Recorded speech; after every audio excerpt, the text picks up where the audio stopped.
Hello, Neil Young fans and anybody else watching. Today I'm going to review the new album by Mr. Neil Young entitled Talkin' to the Trees. Chris Brophy, musically obsessed. Chris Brophy, musically obsessed with vinyl CDs and cassettes. Chris Brophy, musically obsessed. Oh yeah! All right, lots of reviews going around YouTube's about the new album by Neil Young entitled Talkin' to the Trees.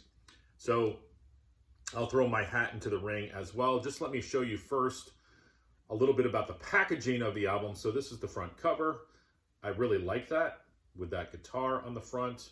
The hype sticker says Neil Young and the Chrome Hearts, Talkin' to the Trees, the new studio album, 10 new songs, including Big Change, produced by Lou Adler, and Neil Young limited edition clear vinyl. So that's what the front looks like. This is what the back looks like. And Neil Young, not too happy with the fact that you didn't put the record in a polyline sleeve, but whatever. Luckily, I have some extra sleeves to put it in. But this is what the clear vinyl looks like. I really like that. And also, Neil threw in this chart called Visit Neil Young Archives. And also a lyric sheet that has some credits on one side, a picture on the other, and then on the inside, you've got the lyrics. All right, so now let's get into the album. This is the 48th studio album by Neil Young. Let me say that again, 48th studio album with his band, the Chrome Hearts. Truth be told, I bought this album a couple days ago. I listened to it and I put it on Discogs right away. I'm like, I'm getting rid of this album. I don't like it. And I'm a big Neil Young fan, but there was just something about it. I was like, no. And then I was like, okay, no, I took it off Discogs to sell, put it back on my turntable, added it back to my collection.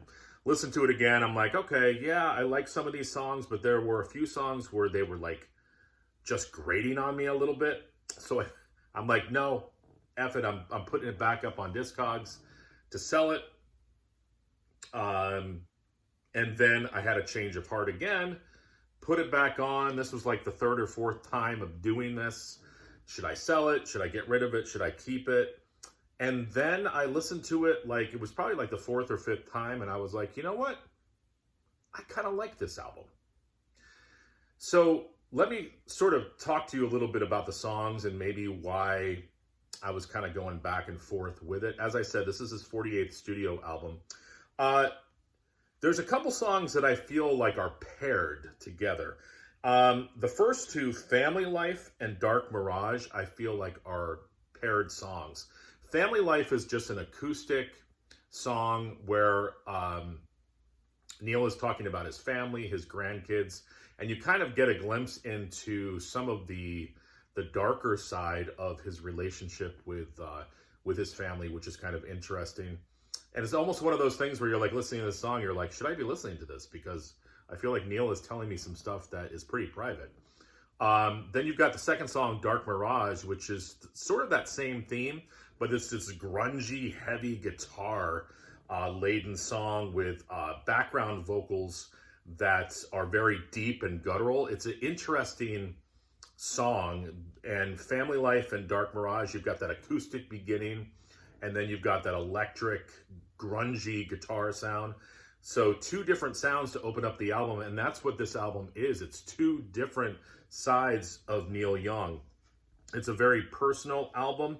It's sort of got a DIY vibe to it. It almost sounds like they just click record and you know, whatever happened on the songs in the studio, which is, I feel like it's kind of a cool thing to do nowadays, because I feel like a lot of, and I've talked to my son about this before, a lot of stuff nowadays is overproduced, where it's like, all right, we need to get this drum part just right, and they're playing to a click track, and it's like, we gotta make sure it's exactly right, and let's do like 80 takes of a vocal.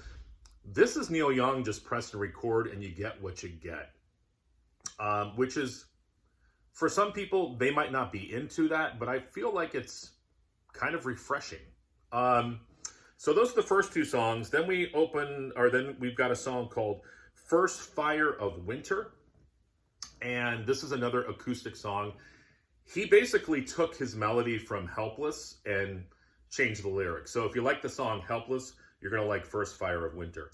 And then side one ends with two car songs that I feel go together. You've got Silver Eagle. Well, not car songs. I should say vehicle songs, because Silver Eagle is about his tour bus. And it's interesting. Listen to it. It's the melody for This Land Is Your Land. So I don't know if he did that on purpose. It would make sense because he's talking about traveling around the country. But yeah, it's the melody for This Land Is Your Land.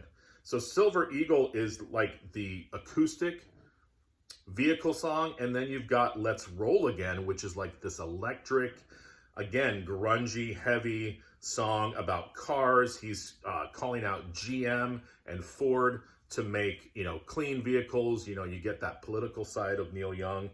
So side one, a lot going on. A lot to kind of wrap your head around. And I think that's why the first couple listens, I was just like, wait, what is going on? I don't know if I like this. It was very spur of the moment, very outsider music, if you will. And I didn't know if I liked it. It took a few listens. Side two, you've got the single Big Change, which I really, really like. Heavy song, could have been on Mirrorball, that album of his back from the 90s. Then you've got the title track, Talkin to the Trees. This has that stream of consciousness lyrics. He's standing in line at a fruit stand, I believe, or a fruit farmer's market, and he's talking about Bob Dylan songs. It's just stream of consciousness lyrics backed with this acoustic guitar.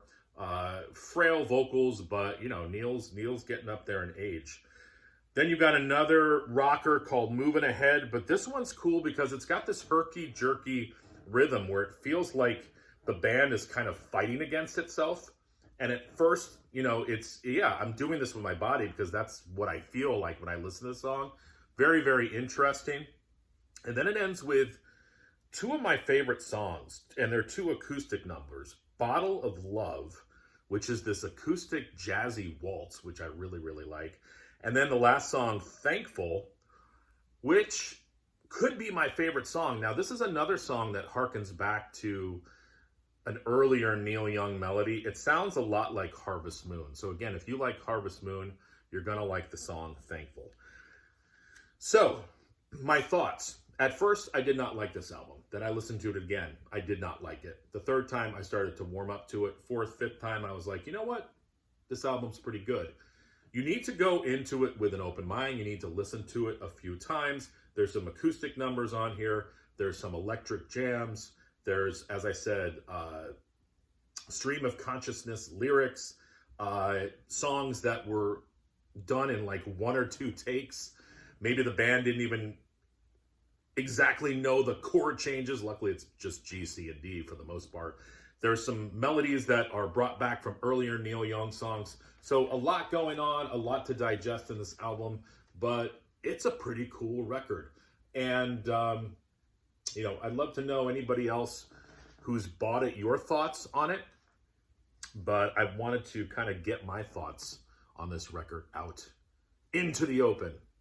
All right, everyone. Bye.